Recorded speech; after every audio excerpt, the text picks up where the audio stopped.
એક રાજા હતો, તેને એક કુંવર હતો. કુંવર બહુ ઉદાર દિલનો અને દયાળુ હતો. તેની પાસે જે કોઈ દુઃખી માણસ આવે તેને પણ કંઈક ને કંઈક આપી સુખી કરતો. રાજા આ કુંવરને જોઈ ઘણો ખુશ થતો.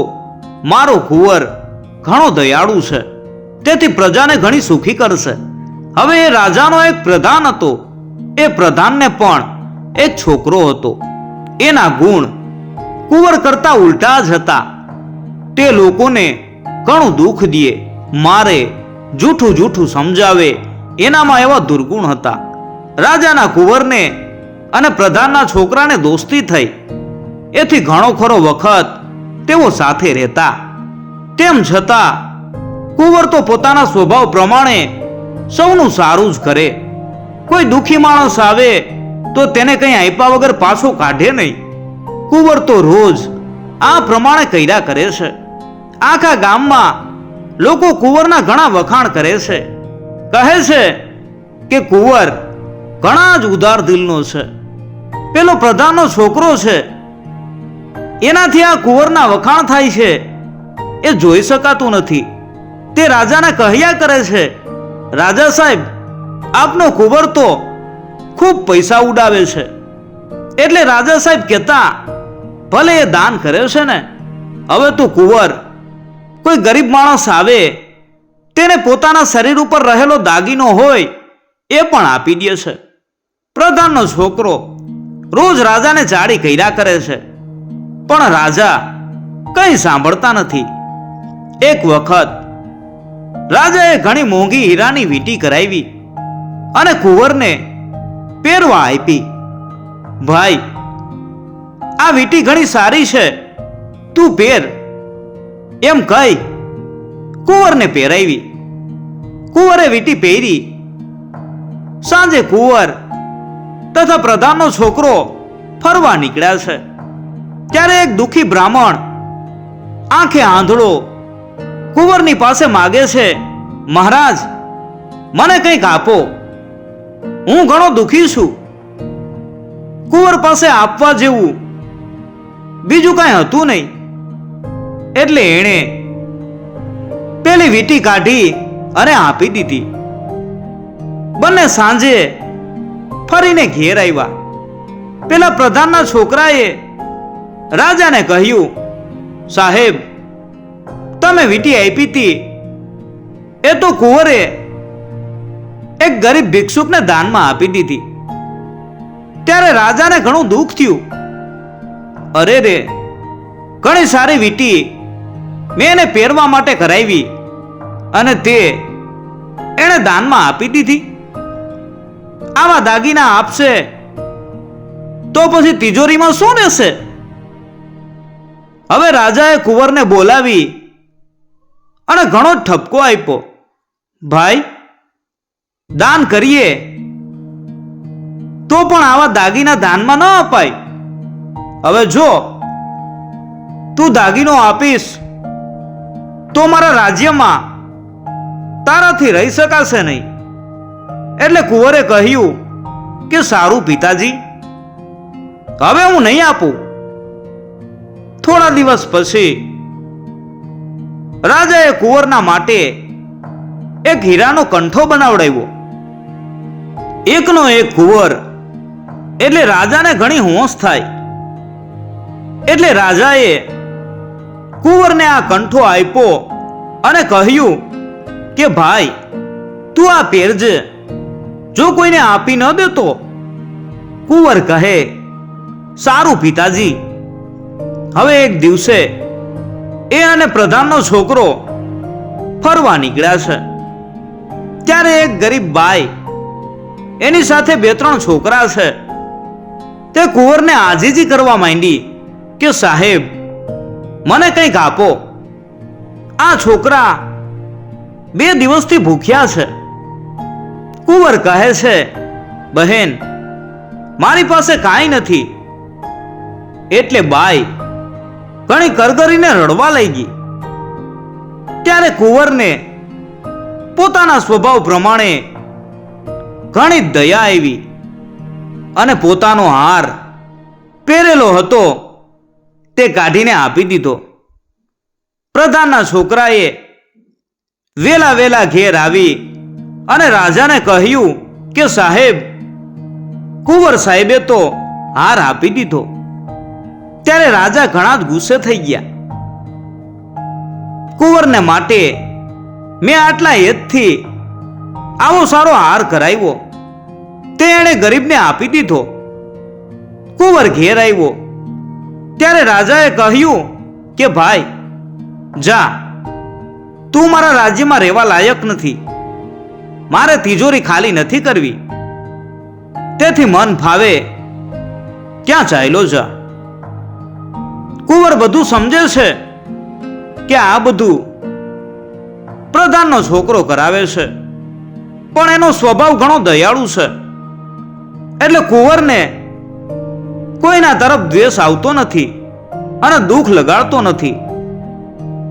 કુંવર તો ઘરમાંથી ચાલી નીકળ્યો. ચાલ્યો જાય છે. થોડે ગયો ત્યાં પ્રધાનનો છોકરો વિચાર કરે છે કે હું હવે કુંવરની સાથે જઈ અને રસ્તામાં એને દુખી કરું. એ કુંવરના ઉપર હજુય ઘણો દ્વેષભાવ રાખે છે. જેમ કુંવર દુખી થાય એમ એ સુખી થાય. કુંવર તો ઘણો ભલો છે, તેથી તેને પ્રધાનના છોકરા માટે કંઈ ખોટો વિચાર આવતો નથી. પ્રધાનનો છોકરો તો કુંવરની પાછળ જ ગયો અને કુંવરને મળ્યો. ત્યારે કુંવર કહે છે કે ભાઈ, તું શું કરવા દુખી થવા આવ્યો? પિતાજીએ તો મને દેશવટો આપ્યો છે. તું પાછો જા અને સુખેથી ઘેર રહેજે. પ્રધાનના છોકરાને પેટમાં તો ઘણું કપટ છે, પણ મોઢેથી કહે છે કે કુંવર સાહેબ, મારાથી તમારા વગર એક ઘડી પણ ન રહેવાય. હું તો તમારી સાથે જ આવીશ. હવે બંને જણા ચાલતા ચાલતા જાય છે. વનના વનફળો ખાય છે. રાત પડે ઝાડ નીચે સૂએ છે અને સવાર થાય એટલે ચાલે છે. કુંવર કોઈ જાતનું દુઃખ મનમાં રાખતો નથી. ચાલતા ચાલતા એક મોટું નગર થોડે છેટે રહ્યું છે. ત્યાં એક મોટું આંબાનું ઝાડ છે. તેની નીચે વિસામો ખાવા બંને જણા બેઠા. કુંવરને તો ભોળા મનમાં કોઈ જાતનો વિચાર જ નથી અને પ્રધાનનો છોકરો વિચારે છે કે હું કુંવરને કેવી રીતે દુખી કરું. કુંવર સૂઈ રહ્યો છે તે અરસામાં પ્રધાનના છોકરાએ ઝાડ પરની બધી કેરીઓ ગણી કાઢી. પછી કુંવર જાગ્યો અને બંને જણા થોડા ફળ ખાય અને બેઠા બેઠા વાતો કરે છે. પ્રધાનનો છોકરો કહે છે કે કુંવર સાહેબ, આ ઝાડ ઉપર કેટલા ફળ હશે કહો જોઈએ. તમે કહો અને હું કહું. જૂઠું પડે એણે એની આંખો કાઢી આપવી પડે. કુંવર તો ઘણો ભોળો છે એટલે કહે છે કે આ સારું. કુંવરે તો અંદાજે કહ્યું અને પ્રધાનના છોકરાએ પોતે ગણેલી હતી તે પરથી કહ્યું. પછી કેરી ગયણી ત્યારે પ્રધાનના છોકરાનું સાચું પડ્યું અને કુંવરે તો ગયણી જ નહોતી એટલે એનું ખોટું પડ્યું. હવે પ્રધાનનો છોકરો કહે છે કે હવે તમે જૂઠા પડ્યા એટલે મને તમારી આંખો કાઢી આપો. કુંવરને ઘણું દુઃખ થાય છે કે હું આંખો વગર જંગલમાં ક્યાં જઈશ. એને મનમાંય નહોતું કે આ પ્રધાનનો છોકરો સાચે જ આંખો માંગશે. કુંવર એકવચની છે. તે એક વખત આ કહે પછી ના થાય જ નહીં. એટલે એણે તો પ્રધાનના છોકરાને કહ્યું, લે તું મારી આંખો કાઢી લે. ત્યારે પેલા દુષ્ટે બાવળની સૂળ લાવી અને કુંવરની બે આંખોમાં ખોસી દીધી. કુંવરે ચીસ પાડી એની બે આંખો ફૂટી ગઈ. ત્યાં કુંવરનું બેલી કોણ હોય? પેલો પ્રધાનનો છોકરો ત્યાંથી ચાલ્યો ગયો. અહીં કુંવરને તો ઘણું દુઃખ થાય છે. એ ઘણી ચીસો પાડે છે. ચીસો પાડતા પાડતા એ ઝાડ નીચે સૂઈ ગયો. સૂતો સૂતો વિચારે છે કે હું આંધળો માણસ હવે ક્યાં જઈશ? પ્રધાનના છોકરાને મારી જરાય દયા ન આવી એમ વિચાર કરતો કરતો એ તો ત્યાં પડ્યો રહ્યો છે. રાત પડી ગઈ છે. એને કઈ ખબર પડતી નથી. એ પરમેશ્વર ઉપર આધાર રાખે છે કે મારું હમણાં કોઈ સગું નથી. મારો સગો ઈશ્વર જ છે. એને જે કરવું હશે તે કરશે. અડધી રાત થઈ છે. ત્યારે એક ઝાડ ઉપર બે પક્ષી બેઠા છે.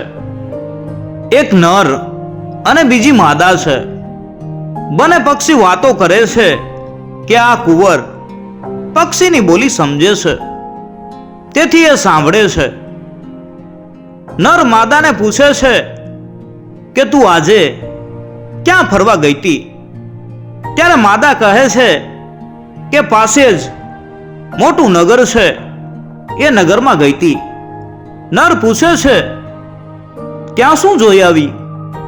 ત્યારે માદા કહે છે કે અરે, એ નગરમાં રાજાની કુંવરી આંધળી થઈ છે, એટલે તો એ કંટાળી બળી મરવાની છે.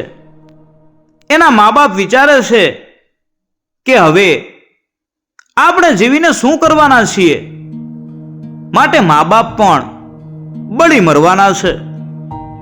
નગરના કહેવાથી તેઓ 8 દિવસ રહ્યા છે. તેમાંથી 6 દિવસ આજે થયા છે અને 2 દિવસ બાકી રહ્યા છે.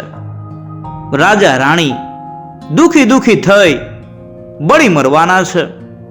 એટલે આખું નગર દુખી દુખી થઈ ગયું છે. ત્યારે પેલો નર કહે છે, ઓહો, એમાં શું? આપણી ચરક જે ઝાડ નીચે પડી છે એને ઘોટી અને જો આંખે બાંધે તો 2 કલાકમાં માણસ દેખતો થઈ જાય. પણ આપણે પક્ષી છીએ એટલે આમાં આપણે કઈ કરી શકીએ એમ નથી.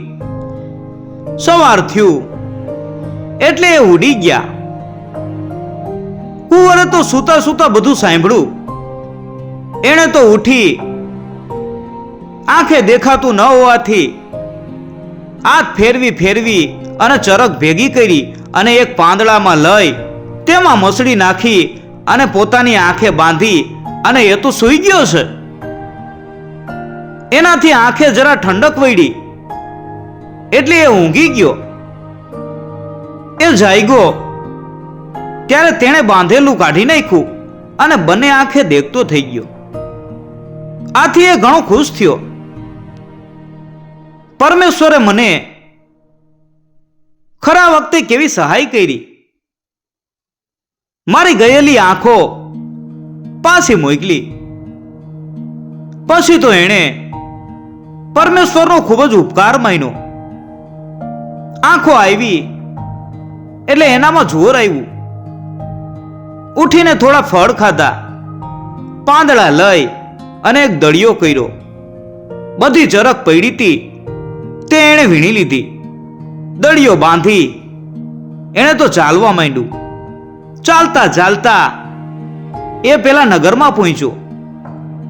રાજાને બળી મરવાનો 1 દિવસ બાકી રહ્યો છે એટલે આખું નગર ભેગું થયું છે અને ઘણું દુખી થાય છે.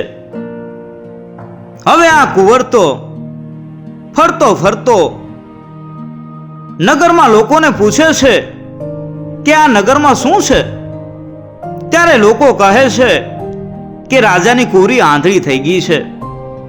બધા ઉપચાર કર્યા પણ દેખતી થતી નથી, એટલે તે કંટાળી અને કાલે બળી મરવાની છે. એની સાથે રાજા રાણી પણ બળી મરવાના છે. રાજાને છોકરો છે નહીં, તેથી આ રાજ કોના હાથમાં જશે એની સૌને ચિંતા થાય છે. આખું નગર દુખી થાય છે. ત્યારે કુંવર કહે છે કે એ કુંવરીને મને દેખાડો તો હું એને દેખતી કરું. કુંવરના તો મેલા ગેલા કપડાં છે એટલે લોકો હસે છે. ભાઈ, આટલા મોટા મોટા ડાક્ટરો, હકીમો અને વૈદો આવી ગયા, કોઈથી આંખો સારી ન થઈ તે તું શું કરવાનો હતો? કુંવર તો કંઈ બોલતો નથી અને ટોળામાં આગળ ચાલતો જાય છે. એ ઠેઠ મહેલ પાસે ગયો ત્યારે એ કુંવરીની માસી ત્યાં ઊભી હતી. એને જઈ અને કુંવરે કહ્યું, બેન, મને કુંવરી બતાવો તો પરમેશ્વર કરશે અને હું એની આંખો સારી કરીશ. ત્યારે લોકો હસે છે. આ શું સારી કરવાનો હતો? ત્યારે કુંવરીની માસી કહે છે કે ભાઈ, આપણે બધાય ઉપાયો કર્યા, કદાચ પરમેશ્વરે જ માણસ મોકલો હોય અને આંખો સારી થવાની હોય, નહીં તો આવે અણીને વખતે આવો માણસ ક્યાંથી આવે? રાજા રાણીને તો જીવનું ઠેકાણું નહોતું, એટલે તે બાઈ કુંવરી પાસે આ માણસને લઈ ગઈ. ત્યાં તો કુંવરીને જોઈ અને કુંવરે કહ્યું, હું આંખો ચોક્કસ સારી કરીશ. ત્યાં તો મોટો તંબુ નખાયો, કુંવર સાથે પાંદડા લાવેલો. તે પાંદડા લોકોને વાટવા આપ્યા. કુંવરે તો એક ભઠ્ઠી સળગાવી છે. તંબુમાં તો એ એકલો અને કુંવરી એમ 2 જણા છે. લોકોને દેખાડવા આ દેખાવ તો કર્યો બધો, પણ પોતે તંબુમાં એકલો છે. એટલે પેલી ચરક કાઢી, લસોટી અને કુંવરીની 2 આંખો ઉપર મૂકી અને પાટો બાંધી દીધો. બાંધાને 2 કલાકનો સમય થયો ત્યાં તો પાટો છોડી નાખ્યો અને કુંવરી તો દેખતી થઈ ગઈ. એ તો ઘણી ખુશ થઈ ગઈ. પેલા કુંવરને પગે લાગી, ઓહો, તમે તો મને જીવન આપ્યું. કુંવરી તો જલ્દી મા બાપ પાસે દોડી. મા બાપ તો ચિંતાને લીધે બેભાન જેવા પડ્યા હતા. કુંવરીનો અવાજ સાંભળી એ લોકોએ આમ સામું જોયું તો કુંવરીને 2 આંખે દેખતી જોઈ રાજા રાણી તો ઘણા જ હરખમાં આવી ગયા. બેન, એ દયાળુ વૈદ ક્યાં છે? બધાના ના કહ્યા છતાં માસી વૈદને કુંવરી પાસે લઈ ગયેલા, એટલે તેમને તો પગમાં ખૂબ જોર આવ્યું. એ તો જલ્દી વૈદને બોલાવી લાવ્યા. રાજા રાણીએ વૈદને ખૂબ માન આપ્યું. આખા ગામમાં ઢંઢેરો પીટાવ્યો કે કુંવરીબા આંખે દેખતા થઈ ગયા છે. ગામના લોકો ખુશ થઈ ગયા છે. વૈદરાજની વાતો કરતા કરતા સૌને ઘેર ચાલ્યા ગયા. બધા કહે છે કે આ વૈદ ના હોય, આ તો પરમેશ્વરે સહાય કરી, નહીતર અણીના વખતે આવો વૈદ ક્યાંથી આવે? હવે તો વૈદને રાજા રાણી પોતાને ઘેર જ રાખે છે અને વૈદને ઘણું માન આપે છે. કપડા લતા, ખાવા પીવાનું બધી સગવડ સાચવે છે. હવે એક વખત બધા બેઠા છે ત્યારે રાજા પૂછે છે, ભાઈ, તમે કોણ છો? ક્યાં ગામના છો? તમારું કપાળ તો ઘણું તેજ મારે છે, એટલે કોઈ સારા કુળના હો એવું મને લાગે છે. તમે અમને કહેશો કે તમે કોણ છો? અમારી કુંવરી અમારે તમને આપવી છે. કુંવર કંઈ બોલતા નથી. ત્યારે કુંવરી કહે છે, પિતાજી, મને જેણે જીવનદાન આપ્યું એ માણસ ઘણા ઉત્તમ લાગે છે, માટે પરણાવવી હોય તો મને એની સાથે જ પરણાવો. બીજા કોઈની સાથે હું પરણવા માંગતી નથી. રાજા રાણી ઘણા ખુશ થયા અને ઘણા ધામધૂમથી કુંવરીના લગ્ન કર્યા. છેવટે રાજાનો કુંવર છે એટલે એના રીત રિવાજ જોતા બધાને લાગે છે કે આ સારા કુળનો છે. આપણે કુંવરી પરણાવી તે સારું કર્યું. બધાય ખુશ થયા. રાજાએ જુદો મહેલ આપ્યો છે. તેમાં બંને જણા ખાય છે, પીએ છે અને સુખી થાય છે. આ કુંવર તો દયાળુ સ્વભાવનો હતો. એ તો અહીં સુખમાં છે. હવે પેલા પ્રધાનના છોકરાનું શું થયું એની ખબર લઈએ. એ તો જંગલમાંથી કુંવરની આંખો કાઢી ઘેર ગયો. કુંવર ગયો એટલે બાપને દુઃખ તો ઘણું જ થાય છે. આ પ્રધાનનો છોકરો પાછો આવ્યો એ જાણી રાજાએ તેને બોલાવ્યો. પોતાના કુંવરની ખબર પૂછી. ત્યારે પ્રધાનનો છોકરો ખોટું ખોટું રાજાને સમજાવે છે. સાહેબ, અમે એક વખત જંગલમાં કૂવામાં જોતા હતા. ત્યાં મને કુંવરે ધક્કો માર્યો અને હું કૂવામાં પડ્યો. કુંવર તો ક્યાં ચાલ્યા ગયા તેની મને ખબર નથી. હું તો કૂવામાં 2 દિવસ ઘણી જ બૂમો પાડું, પણ જંગલમાં કોણ સાંભળે? ત્યાં વળી અચાનક કોઈ માણસ જતો હશે. તે મારો અવાજ સાંભળી કૂવા પાસે આવ્યો. મેં કહ્યું કે ભાઈ, મને બહાર કાઢશો? ત્યારે પેલાને દયા આવી, મને બહાર કાઢ્યો. પછી મેં કુંવરને ઘણા શોધ્યા, પણ કુંવર સાહેબનો પત્તો મને લાગ્યો જ નહીં. પછી તો મેં નિરાશ થઈ ચાલવા માંડ્યું. ચાલતા ચાલતા ઘણે દિવસે હું અહીં આવી પહોંચ્યો.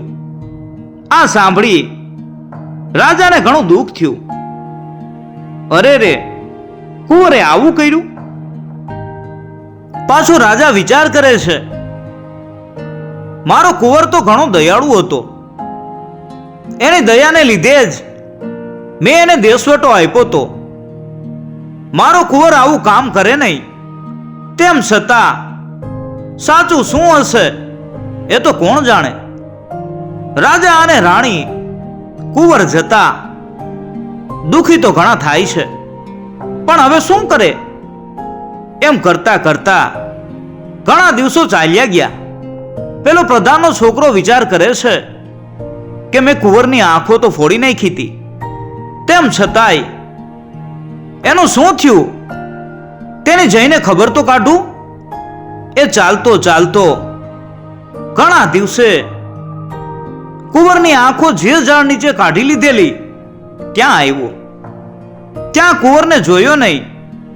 એણે વિચાર્યું કે કોઈ વાઘ વરુએ એને ફાડી ખાધો હશે.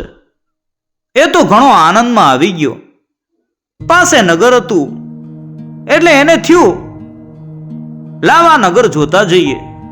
નગરમાં ગયો છે, ફરે છે. ત્યાં રાજાની કુંવરી અને એનો વર પેલો કુંવર ગાડીમાં બેસી અને ફરવા નીકળ્યા છે. ત્યાં અચાનક કુંવરની નજર આ પ્રધાનના છોકરા ઉપર પડી. એકદમ એણે તો ગાડી ઊભી રખાવી. આટલું બધું દુઃખ એણે આપેલું તે ભૂલી ગયો અને પ્રધાનના છોકરાને બોલાવી અને કહ્યું, ઓહો ભાઈ, તું ક્યાંથી? એમ કહી પેલાને ગાડીમાં બેસાડી લીધો. પ્રધાનના છોકરાને જોઈ અને કુંવરને ઘણો આનંદ થયો.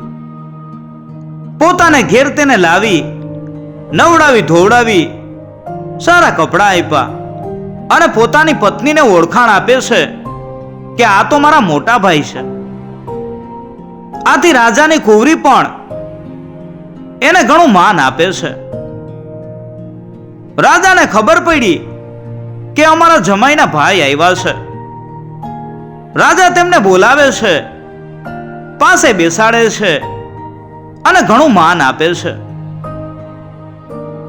પ્રધાનનો છોકરો તો કુંવરનું સુખ જોઈ મનમાં ખૂબ બૈડા કરે છે. ઓહો, કુંવરની આંખો કાઢી હતી. મેં તો ધાર્યું તું કે તે મરી ગયો હશે. ઉલટું એ તો રાજાની કુંવરીને પૈણો અને સુખ ભોગવે છે. ઓહો, આ સુખ મારાથી જોયું કેમ જાય? માટે ગમે તે ઉપાયે એનું કાસળ કાઢું, ત્યારે જ મારા જીવને શાંતિ થશે. હવે એક વખત પ્રધાનનો છોકરો રાજા પાસે બેઠો છે. ત્યારે રાજા પૂછે છે કે આ મારા જમાઈ ક્યાં ગામના છે, કોના દીકરા છે, એ અમને તમે કહેશો? ત્યારે પ્રધાનનો છોકરો વિચારે છે કે કુંવરને દુઃખમાં નાખવાનો ખરો વખત છે. એટલે એ રાજાને કહે છે કે રાજા સાહેબ, હવે પૂછવાની કાંઈ જરૂર નથી. હવે પૂછવાથી શું વળે એમ છે? તમે તો પાણી પીને ઘર પૂછો છો, દીકરી દઈને કુળ પૂછો છો, હવે શું વળે? એટલે રાજા કહે, ના ના, કહો તો ખરા મને. ત્યારે પેલો કહે છે કે સાહેબ, મારું નામ ના દેતા, પણ તમારી મને દયા આવે છે એટલે હું કહું છું કે એ તો અમારા ગામના ચમારનો છોકરો છે. એના બાપથી રિસાઈ અને ઘરની બહાર નીકળી ગયો છે. ફરતો ફરતો અહીં આવ્યો અને તમારી દીકરીને પરણ્યો. મને જોયો એટલે એને એમ લાગેલું કે આ મારી વાત ઉઘાડી પાડશે, એટલે આટલા બધા મારા વખાણ કરે છે. સાહેબ, મારે તો કાંઈ નથી. મને તો એ દુઃખ લાગે છે કે તમારા જેવા મોટા મહારાજાની કુંવરી ચમારને ઘેર ગઈ. તમારા માટે લાગણી થાય છે એટલે આ કહું છું. રાજા એ વખતે તો કંઈ બોલ્યા નહીં, પણ ઘેર આવી અને વિચાર કરે છે, અરે રે, મને ચમાર જમાઈ મળ્યો, એના કરતા મારી દીકરી રંડાયેલી સારી. આ જમાઈ ન જોઈએ. હવે રાજાએ વિચાર કર્યો કે રાતના 12 વાગે માતાના મંદિરે મોકલું અને સૈનિકો ઊભા રાખું. મંદિરે જતા જ એને ઠાર કરે, નહીતર બીજી રીતે તો નહીં જ મરાય. આને તો કોઈને ખબર પણ નહીં પડે.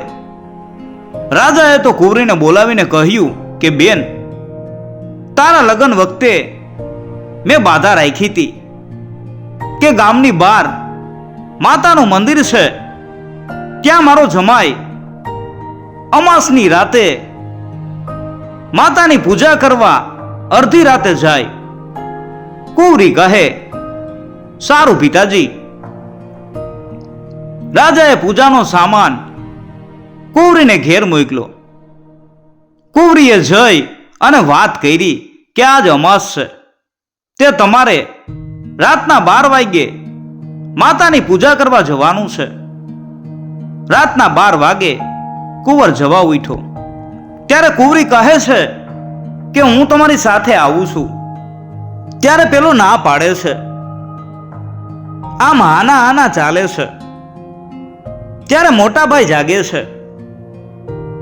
રાજાની ગોઠવણની તો કોઈને ખબર નથી. લાગણી બતાવવા ખાતર મોટા ભાઈએ કહ્યું, તમે મને રહેવા દ્યો, હું જ જાઉં છું. પછી મોટાભાઈ તો ગયા. દરવાજા આગળ નીકળ્યા ત્યાં પેલા રાજાએ સૈનિકો ઊભા રાખ્યા હતા. તેમણે એમનું માથું ધડથી જુદું કરી નાખ્યું. એમને ઊંચકી અને એક ખાડામાં નાખી દીધા. રાજાને તો એમ કે જમાઈનું કાસળ કાઢ્યું, હવે મને શાંતિ થશે. સવારે નાઈ ધોઈ રોજના નિયમ પ્રમાણે કુંવરી અને જમાઈ રાજાને પગે લાગવા આવ્યા. રાજાએ જમાઈને જોયા એટલે રાજા તો આભો જ બની ગયો. અરે, આ ક્યાંથી જીવતો રહ્યો? રાજાએ પછી ખાનગીમાં સૈનિકોને બોલાવ્યા.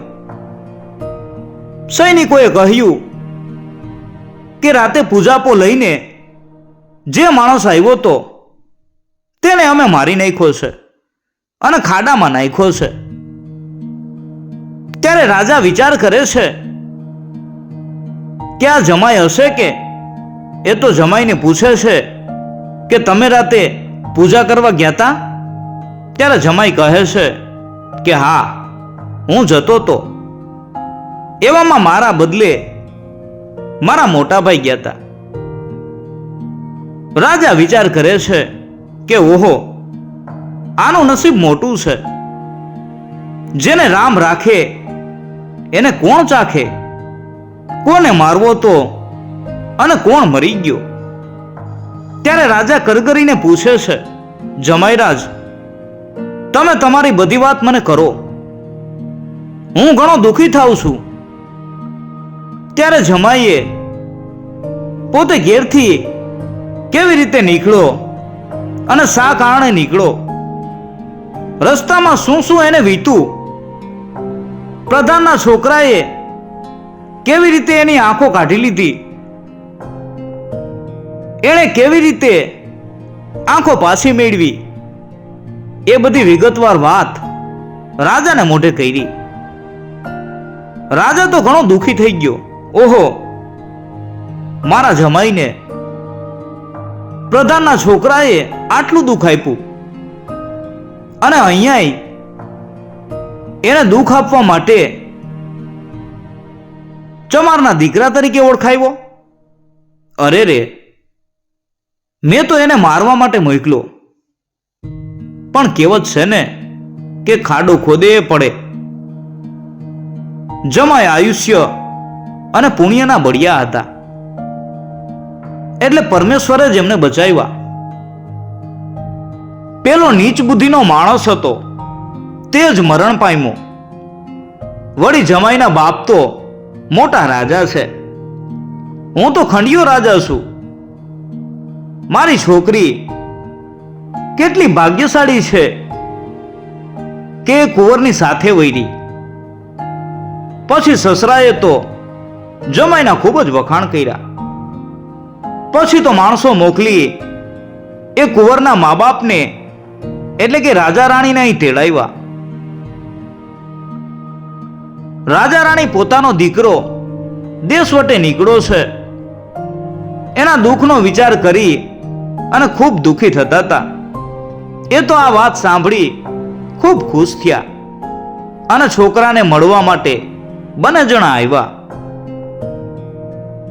કુંવરને સુખી જોઈ સૌ ઘણા ખુશ થયા. રાજાએ કુંવરને પૂછ્યું, ભાઈ, તને રસ્તામાં શું શું વીતું તું? ત્યારે કુંવરે બધી વાત કરી.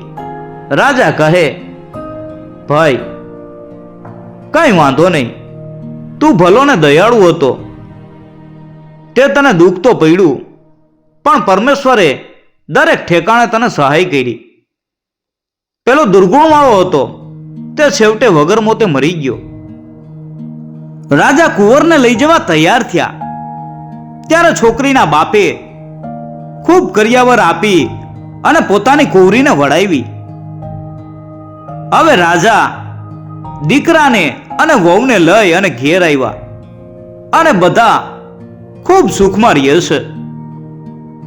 રાજકુંવર દેશ વટે ગયેલો હતો તે વળી સારા રાજાની કુંવરીને પરણીને પાછો આવ્યો. તેથી નગરના લોકો ઘણા ખુશ થયા અને તેને ખૂબ ધન્યવાદ આપે છે અને કહે છે કે દયાળુ હતો તેથી તે સુખી થયો.